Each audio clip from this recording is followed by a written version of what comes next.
Welcome back to Kannayya channel. మేమైతే ఈరోజు egg fry చేసుకున్నాము. మీరు ఎలా చేసుకుంటారో కామెంట్ పెట్టండి. ముందుగా ఉల్లిగడ్డలు కట్ చేసుకొని పక్కన పెట్టుకోవాలి. తర్వాత ఒక గిన్నె పెట్టి ఆయిల్ పోసి ఆయిల్ వేడిన తర్వాత అందులో జీలకర్ర వేసుకోవాలి.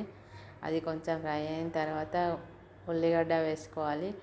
అది కొంచెం ఫ్రై అయిన తర్వాత పసుపు వేసుకోవాలి.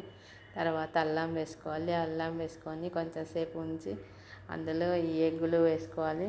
ఎగ్గులు వేసుకొని కొంచెంసేపు ఉడికిన తర్వాత కలుపుకొని తర్వాత కొంచెంసేపు ఉడకనివ్వాలి. ఉడికిన తర్వాత టేస్ట్కి సరిపడా ఉప్పు వేసుకోవాలి. ఉప్పు వేసుకొని కారం వేసుకొని కలుపుకొని బాగా ఫ్రై కానివ్వాలి. బాగా ఫ్రై అయిన తర్వాత అందులో మసాలా వేసుకొని కలుపుకొని కొంచెంసేపు ఉంచుకొని దించి పక్కన పెట్టుకోవాలి. ఈ వీడియో కనుక నచ్చితే లైక్ చేయండి, షేర్ చేయండి, సబ్స్క్రైబ్ చేసుకోండి.